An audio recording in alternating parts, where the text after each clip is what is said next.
하나님 말씀 우리 신약성경 요한복음 5장입니다. 이제 1사분교는 요한복음 5장부터 말씀같이 이어가겠습니다. 성경에 갈필해 놓으시고 오늘은 요한복음 5장 1절로부터 9절 상반절까지 말씀입니다. 그 후에 유대인의 명절이 되어 예수께서 예루살렘에 올라가시니라. 예루살렘에 있는 양문 곁에 히브리 말로 베데스다라 하는 못이 있는데 거기 행각 5이 있고 그 안에 많은 병자, 맹인, 다리 저는 사람, 혈기 마른 사람들이 누워 불의 움직임을 기다리니 이런 천사가 가끔 못에 내려와 물을 움직이게 하는데 움직인 후에 먼저 들어가는 자는 어떤 병에 걸렸든지 낫게 되밀러라. 거기 38배 된 병자가 있더라. 예수께서 그 누운 것을 보시고 병이 벌써 오랜 줄 아시고 이르시되 내가 낫고자 하느냐? 병자가 대답하되 주여 물이 움직일 때 나를 못에 넣어주는 사람이 없어 내가 가는 동안에 다른 사람이 먼저 내려가나이다. 예수께서 이르시되 일어나 내 자리를 들고 걸어가라 하시니 그 사람이 곧 나아서 자리를 들고 걸어가니라. 아멘. 새해를 열고 첫 예배를 드리게 됐습니다. 우리 주님의 사랑의 손길이 여러분들의 삶의 자리 안에 은혜와 평강으로 날마다 새로워질 수 있기를 바랍니다. 오늘은 이제 요한복음 5장을 다시 요한복음의 말씀을 펼쳐가며 생각해 보고자 합니다. 제목은 내가 낫고자 하느냐는 말씀입니다. 이 허망한 질문을 우리는 이제 어떻게 이해할 것인가? 요한복음의 특징은 예수님의 구원사역 가운데 일어났던 다양한 표적과 기사와 능력을 사실적으로 보도하던 마태, 마가, 누가복음과는 달리 예수님이 행하셨던 특정한 사건들을 확장해서 이 사건이 무엇을 의미하고 있는지를 밝힘으로써 요한복음의 주제는 영생입니다. 오늘 영생의 관점에서 치유를 좀 이해해 보아야 할 것이고 우리가 예수 그리스도가 주시는 영생을 잃어버리고 치유에 매달려 믿음이 흔들리고 방황하는 삶의 자리에 떨어지지 않기를 소망할 뿐입니다.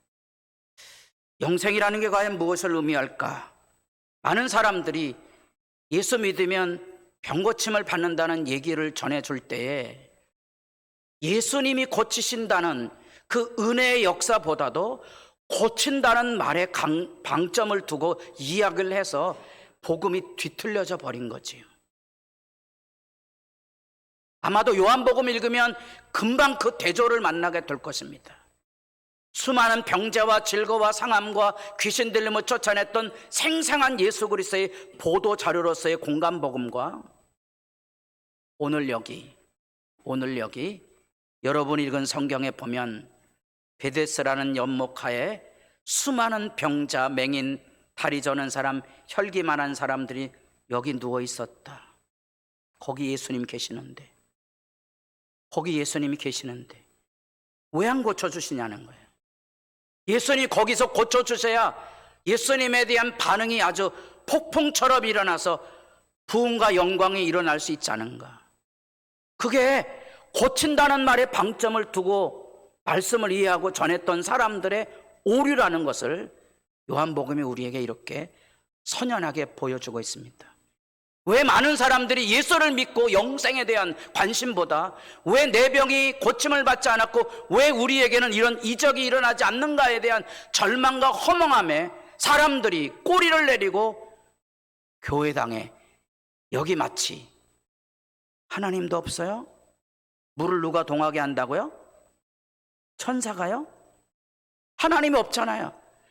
그런데 질병에 걸려서 마음이 무너져 버리면 이런 허망한 기대를 사람들이 붙들고 거기 누워있다는 사실입니다. 여러분들에게 예수는 누구인가? 그 영생이 우리에게 구원의 역사로 다가와 있는가?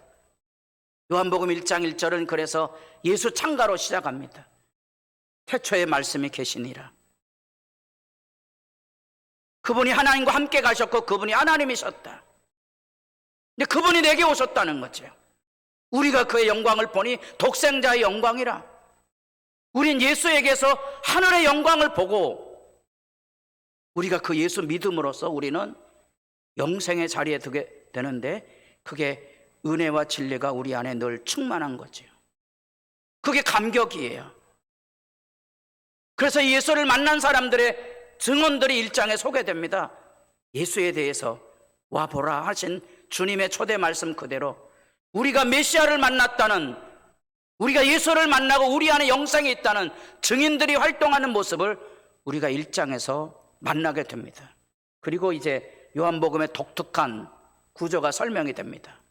예수님께서 가나 혼인잔치에 물이 변하여 포도주가 되는 역사를 일으킵니다. 많은 사람들이 그게 가능한 거냐 신화적인 생각을 하거나 상징으로 봅니다.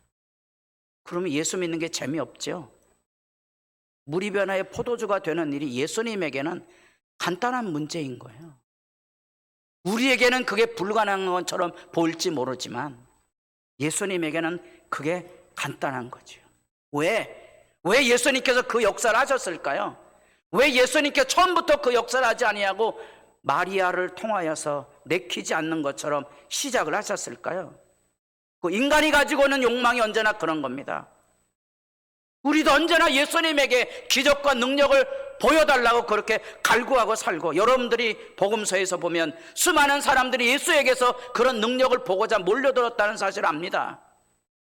예수님 그들에게 능력을 보이시기도 했지만 예수는 그들을 피하여 가시기도 했습니다. 여기 지금 요한복음은 물이 변하여 포도주가 되는 사건을 이렇게 설명하고 있습니다. 그 사건은 단순한 이적이 아니다. 그것은 예수 믿고 영생을 얻은 사람과 예수 안에 있지 아니한 영생을 모르는 사람들을 물과 포도주로 대조해 두고 있다는 사실입니다. 거룩한 종교인으로 하나님을 믿는 니고데모에게는 영생이 없었던 거예요. 물과 같은 신자가 되어 있는 거죠. 물이 변하여 포도주가 되는 사건은 하나의 사건이 아닌 거예요. 믿음의 초대죠. 우리에게 묻습니다. 너는 예수 믿고 영생을 가진 자가 되어 있느냐? 증인이 여기 있습니다. 소가성 여인은 예수를 만나고 물동이를 버려두고 기뻐 사람들에 나가서 내가 메시아를 만났다고 전해주는 거지요. 이 표적의 사건에 대한 긴 설명이 이렇게 등장하고 이제 치유 이야기가 등장하기 시작합니다. 오늘은 그 치유 이야기의 두 번째 표적 사건입니다. 여기 이제 예루살렘에 가면 1세기의 예수님 당대의 예루살렘 모형도 그 시대를 50분의 1로 줄여선가 그렇게 해서 모형도를 이렇게 만들어 놨습니다. 여기가 지금 성전입니다. 여기가 베데스다 연못이고요. 이쪽으로 들어가는 요 문이 양문입니다. 양문. 여기가 이제 빌라도 법정이 있었고 예수님도 재판을 받고 바울도 여기서 설교했던 그런 장면이고, 요 양문, 이쪽으로 들어가는 양문, 제사를 드릴 때 양을 이 물로, 여기 내려오는 이 물로 씻어서 이 제사로 드려지는데 거룩함에 이르게 하는, 속죄를 이루게 하는 제사용 들어가는 양문이 여기 있습니다. 이 양문이라는 말 앞에 우리는 이후에 예수님께서 유월절 양을 잡는 유월절 절기에 양이 이렇게 들어가서 피의 희생을 드리는 그 절기에 예수님께서 아마도 이 동문으로 예수님께서 들어가셨던 거로 보여집니다. 양문의 의미가 굉장히 중요합니다. 더더구나 이름이 베데스다입니다. 베데스다는 그야말로 자비의 집입니다. 하나님의 은혜가 있는 곳. 양문이 있어서 속죄가 이루어지는 상상을 하게 하고, 베데스다 그 자비의 집에, 그리고 이제 다음 주에 살펴볼 이 날이 무슨 날이죠? 안식일입니다. 안식은 하나님께 천지를 창조하시고 쉬셨던 날입니다. 이 안식일에 하늘의 기쁨과 은혜와 사랑을 성축하고 기뻐해야 될 그 안식일에 안타깝지만 이 베데스다 연못에 수많은 병자들이 하나님에 대한 기대 없이 혹시나 천사가 내려오면 그 중에 한 사람, 다도 아니고 그 중에 한 사람 따라해 보겠습니다. 은혜 받을까 말까 그러고 있는 거지. 뭐 기억나시죠? 이스라엘 백성을 하나님께서 애굽에서 구원해 내셨을 때 홍해를 갈랐던 영광의 사역을 보여주시고, 광야로 나왔을 때 만나와 메추라기를 먹어 있었을 때 그들이 하나님께 던진 질문이 뭐죠? 여호가 우리에게 계신가 안 계신가? 오늘날에도 교회당 안에서 예수님이 내게 은혜를 주실런가 말런가, 예수님 내 병을 고쳐주실런지 아닐런지 그러고 앉아있는 모습, 그 양태, 그 장면입니다.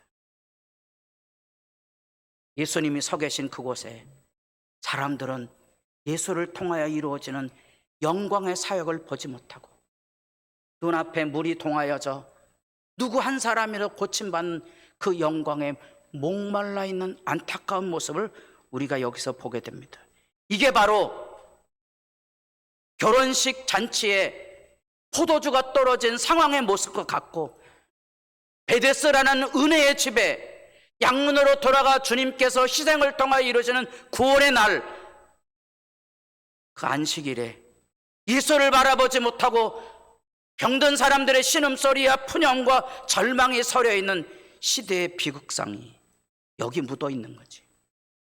오늘날에도 많은 사람들이 교회를 오고 가면서 여전히 이것이 하나님의 은혜를 모르고 하나님의 은혜를 사모하지 아니하고 안식일에 우리에게 주어지는 영생의 기쁨을 노래하지 못하고 예배당에 앉아서 은혜를 받을까 말까, 고쳐주실까 하는 일말의 기대감을 가지고 앉아있는 안타까운 모습들을 우리가 짚어볼 필요성이 있다는 겁니다.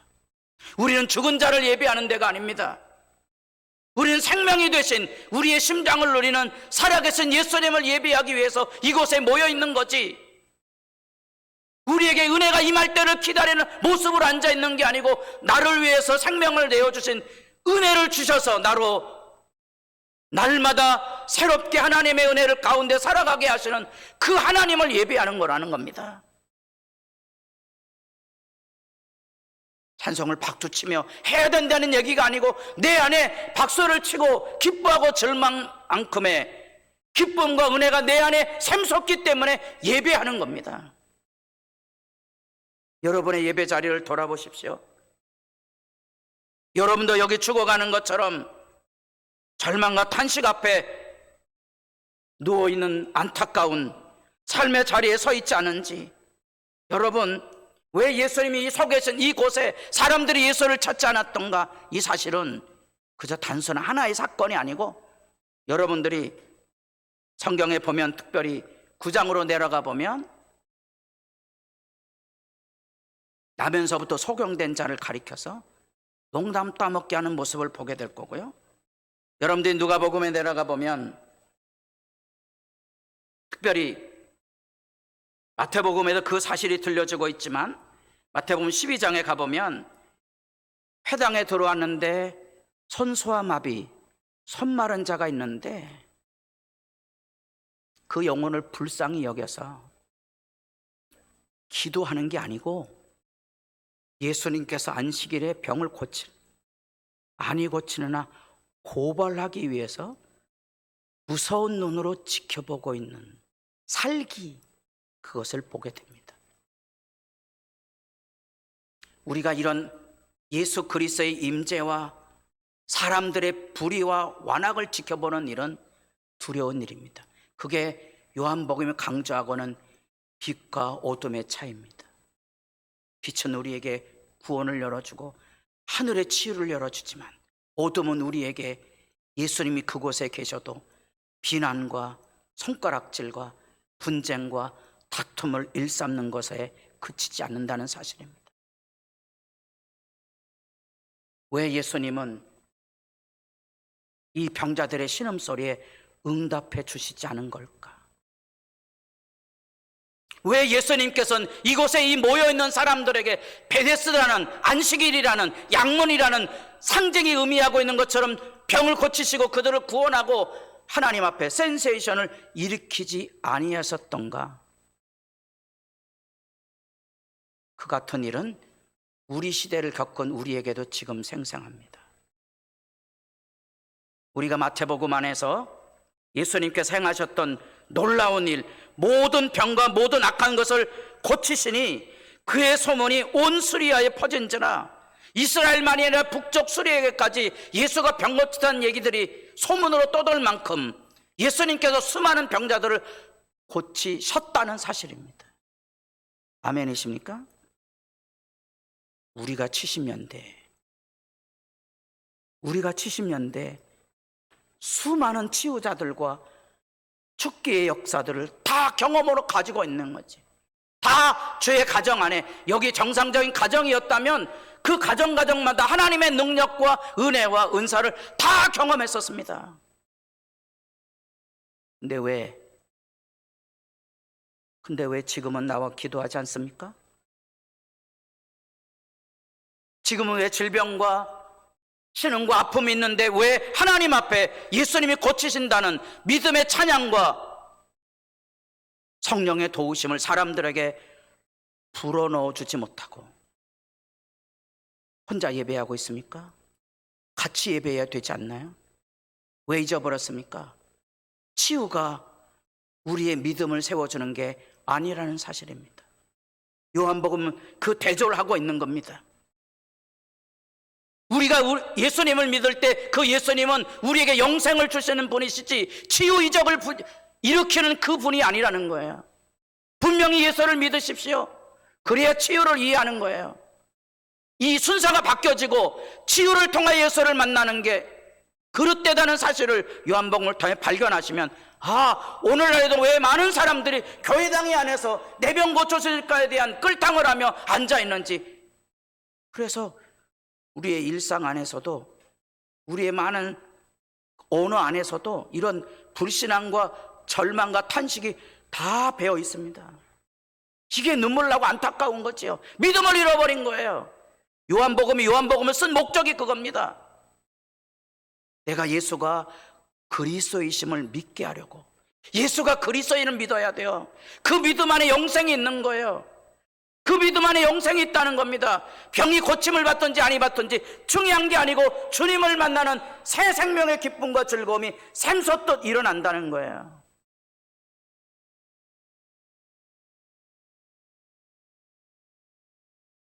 예수께서 길을 가실 때 날 때부터 맹인된 사람을 보신지라. 제자들이 물어 이르되 랍비여, 이 사람이 맹인으로 난 것이 누구의 죄로 인함입니까? 농담 따먹게 하고 앉았는 거지. 나면서부터 장애를 가지고 있는데 누구 죄 때문이냐는 거예요. 여러분, 영생을 가진 사람은 이런 질문하지 않습니다. 영생을 가진 사람들은 이런 판단을 하지 않습니다. 우리에게 필요한 것은 저 사람이 예수 믿음 안에서 하나님의 은혜로 영생을 얻을 뿐 아니라 고침받기를 원하나이다. 그게 영생을 가진 사람들의 삶의 이해입니다. 누구의 죄로 인함입니까? 자기 죄입니까? 부모 죄입니까? 여러분, 누구 죄 때문에 질병을 앓는 게 아니에요. 이 질문에 대한 예수님의 대답을 분명히 하셔야 됩니다. 우리가 이 세상 살아가며 겪는 시련과 고통과 아픔, 질병은 우리가 해결할 수 있는 게 아니에요. 우리 죄 때문에 그것이 온 것은 만도 아니에요. 우리가 살아가는 이 세상은 죄 아래에 있는, 지배 아래에 있는 현실이 있기 때문에 우리에게 필요한 것은 영생입니다. 새 생명이에요. 얼마든지 하나님의 은혜와 사랑으로 이겨낼 수 있다는 영생의 기쁨이 예수님 안에, 우리 안에 감동으로 살아있어야 되는 거예요. 그게 예수 믿음이에요. 그 사람들만이 예배할 수 있는 거예요. 그 사람들만이 찬송할 수 있는 거예요. 그 사람들만이 여기 누워있는 환자들처럼 언제나 고침을 받을까 하고 절망과 분향과 탄식에 헤매지 않는 길이 성경이 지금 우리에게 예수님 앞에 열려졌다고 초대하고 있는 거죠. 예수님 그곳에서 치유의 만남을 시작하죠. 치유의 만남을 시작합니다. 그 치유의 만남의 역사는 38년 된 병자를 만나 주시는 거예요. 6절 말씀에 예수께서 그 누운 곳을 보시고 병이 벌써 오랜 줄 아시고 이르시되 내가, 예수님 무슨 농담하고 그러는 거 아닙니다. 38년 됐다 그랬잖아요. 38년은요 유대인들이 하나님 앞에 약속의 땅에 믿음으로 들어가지 못하고 불신앙을 했을 때 40년, 그게 만 38년이거든요. 불신앙으로 헤맸던 세월을 상징하게 해주는 거예요. 병이 벌써 오랜 줄 아시고 낫고 잠이에요. 7절에 병자가 말합니다. 물이 움직일 때 나를 못에 넣어주는 사람이 없어? 내가 가는 동안에 다른 사람이 먼저 내려갔나이다. 슬픈 얘기죠. 자기는 여기 누워있는데 거동을 못하니까 물이 동한다 한들 나를 그곳에 넣어줄 사람이 없다는 거예요. 이 절망과 푸념이고요. 그럼 여러분 이런 생각도 해보셔야 돼요. 물이 동하면 제일 먼저 내려간 사람은 낫을까요? 낫을 거라고 생각하는 사람 손 들어보세요. 예? 손 안 드세요? 낫으니까 사람들이 모여 있겠죠. 근데 왜 하필 먼저 들어가면 낫습니까? 물이 더러워져서 그런가요? 사람들이 가지고는 욕망으로 주님의 치유가 일어나는 게 아닙니다. 많은 사람들이 능력이 특정한 사람에게 있다고 생각합니다. 절대로 아닙니다.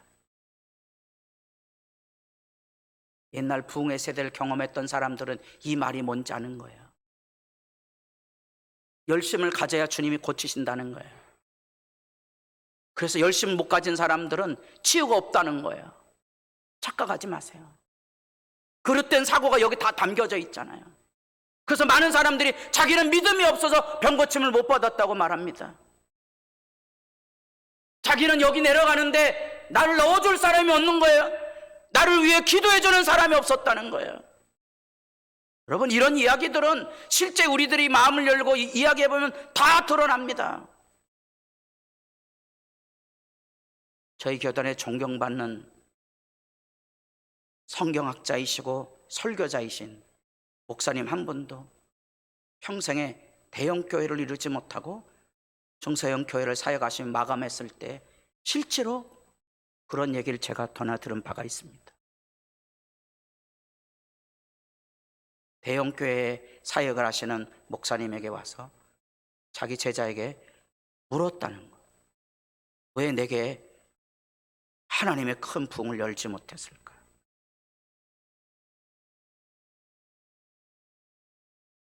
그 자기에게 가르침을 받았던 후배 목사가 뭐라고 해줄 말이 없는 거예요. 내 부모님의 은혜로 나는 이 사역을 이뤘습니다. 그 말밖에 해줄 게 없잖아요. 자랑할 것도 없고 반문을 하는 거예요. 조영기 목사님 부모님은 열심히 은덕을 쌓습니까? 예? 제가 그분이 그 대답을 한 거예요. 어느 목사님 아니지 않냐? 여러분 무슨 대답하시려고 합니까? 7절에 주저리 주님에 대한 변명하지 마십시오. 우리에게 필요한 것은 내가 예수님에게 가야 한다는 거예요. 그리고 내게 찾아오신 예수님이 누구인가에 대한 믿음을 새롭게 하셔야 된다는 거예요. 주님의 능력은 어떤 조건이 있는 게 아닙니다. 자격이 있는 게 아닙니다. 우리는 주님과의 만남이 필요합니다. 요한 복음이에요. 요한이 전한 이 복음은 우리에게도 예수님 만나 주신다는 거예요. 그 주님과의 만남을 우리 매일 이뤄가는 거예요. 그 안에 하나님의 영생에 대한 기쁨이 있어야 되는 거지요. 그래야 우리가 질고를 짊어지고 갈 수도 있다는 사실입니다. 예수 만남의 얘기는 내가 낳고자 하는 이 삶의 자리 안에 있다는 겁니다. 우리가 70년대 수많은 역사에 치유가 있었지만 믿음을 보존하지는 못했다는 거예요. 그러면 우리가 다시 한 세대 전으로 돌아가서 내가 하나님 앞에 다 고침을 받고 은혜를 받고 능력을 받았는데 나는 그 누군가에게 예수가 이렇게 우리를 고치고 돌보고 사랑하고 건지신다는 증인으로 서 있었는가 하고 물으셔야 됩니다. 우리 책임을 모면하려고 그러지 마십시오. 우리가 그 책임을 다하지 못하게 되면 하나님 앞에 부끄러움 당할 날이 올 것이라는 겁니다. 성경은 이렇게 선연하게 얘기해 줍니다. 예수님 무슨 일 하셨는가? 이 땅에 오셔서 가르치시고 복음을 전파하시고 약한 자들을 다 고치셨다는 거예요. 그들을 고치셨다는 거예요. 이제 우리에게 필요한 것은 치유하시고 복음을 전하시고 가르쳤던 예수님과의 만남을 우리가 새롭게 열어가야 한다는 사실입니다. 그래서 우리는 이 안에서 예수님에 대한 믿음을 우리가 다시 돌아보게 됩니다. 다 낫는다고 말하지 마십시오. 예수님이 고치신다고 말해 주셔야 됩니다. 그리고 그 고치신다는 얘기는 희망에 대한 얘기가 아닙니다. 내 믿음에 대한 이야기여야 되죠. 내가 만난 예수님께서 나를 고치시고 도우시고 붙드셨던 것처럼 당신에게도 예수 그리스도의 구원의 손길은 때를 따라 돕는 은혜로 충만하게 채워주실 것을 예수를 전하는 일에 여러분도 증인의 본분을 다 감당할 수 있기를 진실로 바랍니다. 우리가 예수를 만나야만 이같이 많은 사람들이 쭈그리고 앉아서 언제나 우리에게 하나님이 은혜를 줄는지에 대한 막연한 기다림이 아니고 나를 위해서 생명을 내어주신 그 주님에 대한 인격적인 신뢰를 가지고 우리 주님이 나를 사랑하신 것처럼 당신에게도 주님의 사랑하심이 넘치기를 소망하는 예수 증인의 사명이 여러분 안에도 살아있기를 바랍니다. 여기 나와서 고침을 기다리고 있는 삶이 아니고 능히 고치시는 그 주님께서 지금도 나를 부르셨으니 내가 주님을 예배할 때 하나님이여 이 즐거와 아픔과 고통에서 나를 이기게 하옵소서 주님을 바라며 송축하며 찬양하는 신자들이 될 수 있기를 바랍니다. 그래서 여기 누가복음 18장에서 예수님이 하신 비유의 말씀, 하물며 하나님께서 그 밤낮 부르짖는 택하신 자들의 원한을 풀어주지 아니하시겠느냐. 풀어줍니까? 안 풀어줍니까? 풀어주신다는 거예요. 풀어주신다는 거예요. 오래 참겠느냐? 불의한 재판관은 귀찮아서 들어주지만 주님은 아니라는 거예요. 얼마든지 지금이라도 고치실 수 있다는 거예요. 그러나 한 가지, 내가 너희에게 이르노니 속히 그 원한을 풀어주시리라. 그러나 인자가 올 때 세상에서 믿음 봅니까? 못 봅니까? 못 본다는 거예요. 그게 탄식이에요. 사람들이 다 내 병 안 고쳐졌다고 널브러져 있는 거예요. 기도를 못 하는 거예요. 기대를 하지 않는 거예요. 왜요? 증인이 없어요. 영생의 증인이 없는 거예요. 주님 앞에 고침을 받고 주님의 사랑을 입고 주님의 능력을 입었던 증인들이 없는 거예요. 그러니까 함께 그 믿음의 길에 서지 못하는 거예요. 그게 우리 시대의 비극의 한 장면이지요. 다시 치유에 대한 이야기를 요약을 하고 본문으로 돌아가기를 바랍니다. 모든 치유가 일어나는 때가 아니다. 모든 치유는 언제 일어납니까? 천국에 가야 일어납니다. 이 땅에 모든 치유는 없어요. 그러니 낙심하지 마세요. 천국은 먼 미래가 아니고 예수 안에 여기 있기 때문에 우리에게는 얼마든지 우리를 고치시고 도우시는 주님의 영광, 그 영생이 살아있다는 겁니다. 예수 믿으십니까? 영생이 있으십니까?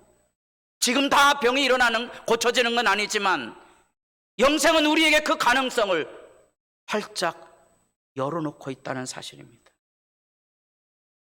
치유의 역사에는 각자의 믿음과 섭리가 있다.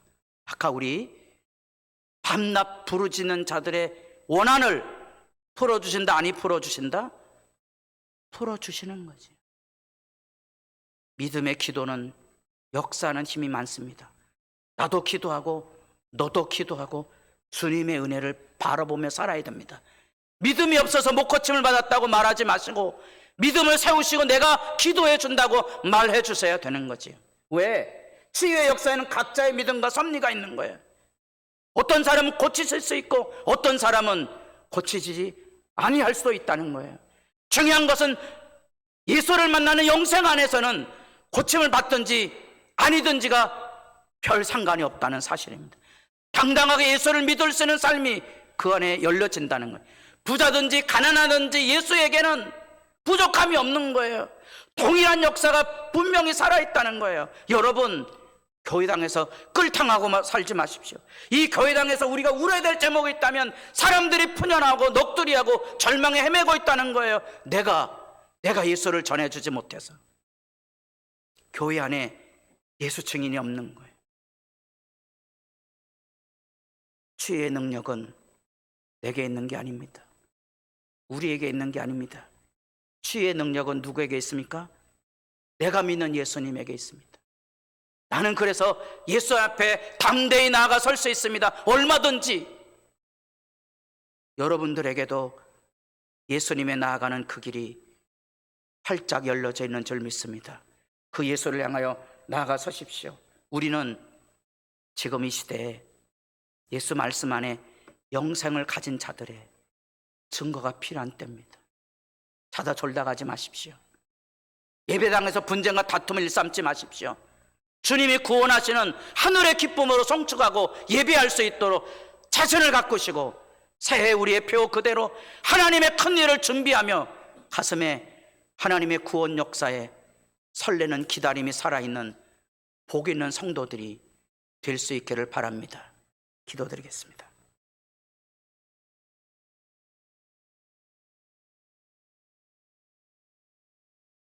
성령과 신부가 말씀하시기를 오라 하시는도다. 듣는 자도 오라 할 것이요 목마른 자도 올 것이요 또 원하는 자는 값없이 생명수를 받으라 하시더라. 복되신 아버지여, 우리도 우리의 삶의 자리 안에 크고 작은 시련과 질거와 상황과 눈물을 가지고 있습니다. 우리 주님께서 우리를 능히 구원하셨던 그 구원의 영광과 영생을 잃어버려서 질거와 상함에 탄식과 푸념과 절망에 방황하지 아니하도록 우리 주님 다가오셔서 말씀하시고 손 잡아주시고 우리를 건져 주시옵고, 바라기는 예수 만난 사람들이 일어나 우리 주님의 치유와 우리 주님께서 주시는 영생과 우리 주님이 주시는 은혜와 우리 주님이 주시는 사랑에 대하여 증인으로 일어서게 하시며 믿음의 본을 보이도록 주님의 교회를 영생의 복됨으로 충만케 하여 주시옵소서. 예수님의 이름으로 기도드립니다. 아멘.